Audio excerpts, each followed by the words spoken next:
पाओगे, चुप न पाओगे। হ্যালো, আসসালামু আলাইকুম। কেমন আছেন সবাই? হাতটা কি বাম হাত মনে হচ্ছে? আসলে এটা বাম হাত না, দেখেন এটা আসলে ডান হাতি। আমার মোবাইলের ফ্রন্ট ক্যামেরাতে ভিডিও করি, সেই জন্য বাম হাত মনে হয়, আসলে বাম হাত না, ডান হাতি। অনেকে যারা মনে করেন যে বাম হাত দিয়ে সালাম দিয়ে, আসলে তা ঠিক না। যাই হোক, সেগুলো অনেকেই বোঝেন না, অনেকে বোঝেন না, কিছু করার নেই।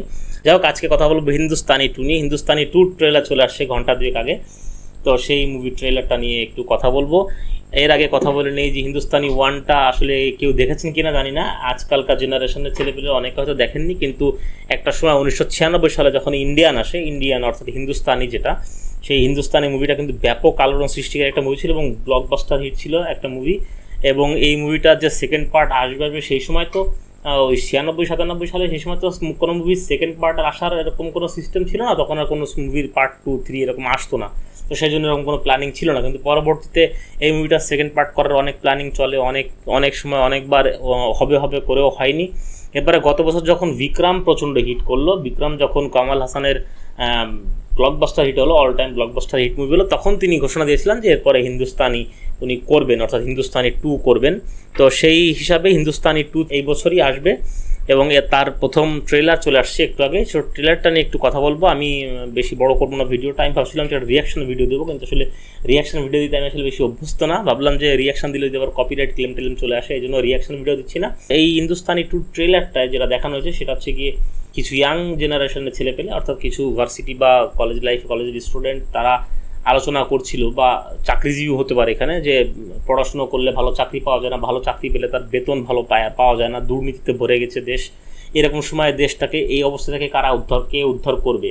তো এই সময় দেখা যায় সিদ্ধার্থ আসলে যে এখানে one of the lead character অভিনয় করছেন, এখানে সিদ্ধার্থ হয়তো বা সেকেন্ড লিড, রাকুল প্রীত আছে তার সাথে নায়িকা হিসাবে। তো সিদ্ধার্থ আসলে তার বন্ধুবান্ধবকে নিয়ে বলছে এই কথাগুলো, বলার সময় সে বলছে যে একজন ছিল যে প্রতিবাদ করতে পারতো, এগুলো প্রতিরোধ করতে পারতো, কিন্তু সে তো এখন আর নাই, সে ছিল হিন্দুস্তানি।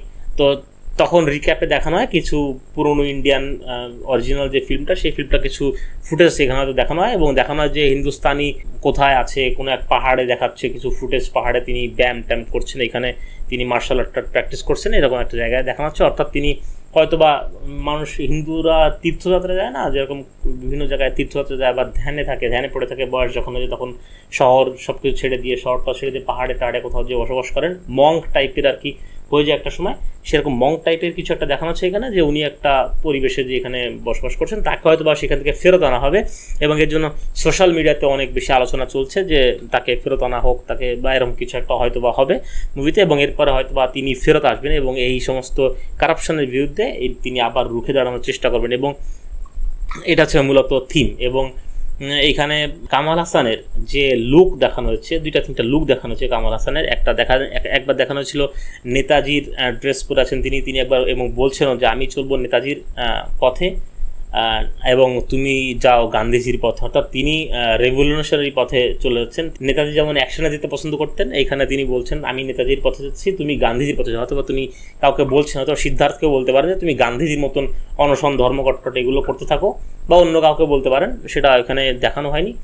এবং আমি যাব আমার অ্যাকশনের পথে আর কি। তো এখানে তার অ্যাকশন দেখানো হচ্ছে, ভাই রে ভাই, কি চমৎকার অ্যাকশন, এই বুড়ো বয়সে এই সে 2 আঙ্গুলের অ্যাকশন, যেগুলো বেশ কয়েকবার দেখানো ছিল। এবং হিন্দুস্তানির এটা ছিল স্টাইল, 2 আঙ্গুলে তিনি ওই নাড়ি ভুড়ি বা গলা থেকে, এখান থেকে পেট থেকে এরকম করে টান দিয়ে বের করে নিয়ে আসতে, যাক সেই সিনগুলো দেখানো হচ্ছে। এবং কামাল হাসানের যে লুক, যে স্টাইল, সে অ্যাকশানের যে স্টাইল, এই বুড়ো বয়সে, ভাই তার বয়স 69 বছর বয়সে বাংলাদেশের একটা মানুষ, বা সাধারণ একটা মানুষ বিছানায় পড়ে থাকে, শরীরের রোগে জর্জরিত থাকে, বিছানায় পড়ে থাকে, কিন্তু এখানে তিনি যে অ্যাকশন করছেন, বলিউডের বলেন বা ইন্ডিয়ান যে কোনো ফিল্মের বলেন, সব বুড়ো নায়কগুলো এখন মার কাট অ্যাকশন করছেন, ছোটো নায়কদের কোনো ভ্যালু নেই এখন। টাইগার শ্রফের মুভি ফ্লপ যায়, অক্ষয়ের মুভি ফ্লপ যায়, রণবীর সিংয়ের মুভি ফ্লপ যায়, অথচ দেখেন অমিতাভ বচ্চনের কালকে মুভির ট্রেলার আসছে, অমিতাভ বচ্চন কী অ্যাকশন করছিল ভাই। আবার এখানে কামাল হাসান কী অ্যাকশন করছে, গত বছর বিক্রম মুভিতে কী অ্যাকশন করছিল, সেই সেম স্টাইলে উনি অ্যাকশন করে যাচ্ছেন। ইভেন একটা জিনিস দেখে খুব অবাক লাগছে যে কামাল হাসান খালি গায়ে অ্যাকশন করছেন। লাস্টে দিয়ে আপনি ট্রেলার যখন দেখবেন, লাস্টের দিকে দেখবেন উনি খালি গায়ে অ্যাকশন করতেছে জামা খুলে, যেখানে ইয়াং নায়করা জামা খুলতে সাহস পায় না, 6 প্যাক দেখাবে কিনা, 8 প্যাক দেখা যাবে কিনা, সেই সমস্ত নিয়ে কনফিউশনে থাকেন, কিন্তু উনি বুড়ো বয়সে খালি গায়ে হয়ে অ্যাকশন করতেছেন। Awesome, hats off to this গাই।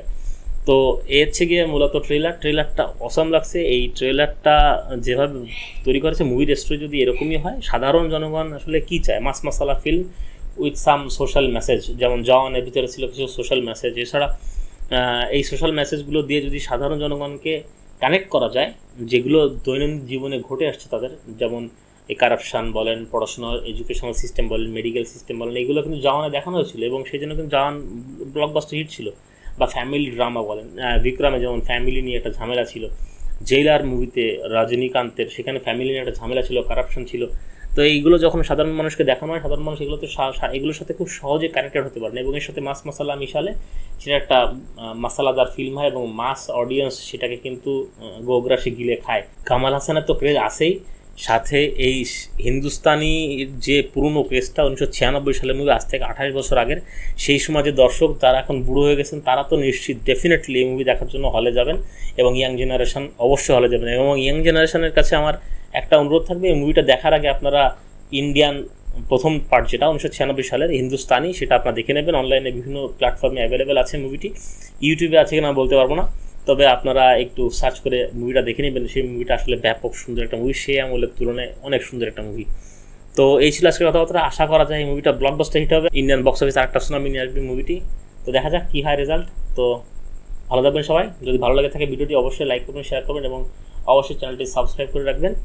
আর আমার ডিসক্রিপশন বক্সে দেওয়া লিঙ্ক থেকে টেলিগ্রামে এবং ফেসবুক পেজে অবশ্যই জয়েন থাকবেন। তো দেখা হয় পরবর্তী ভিডিওতে, ততক্ষণ ভালো থাকবেন সবাই, টাটা।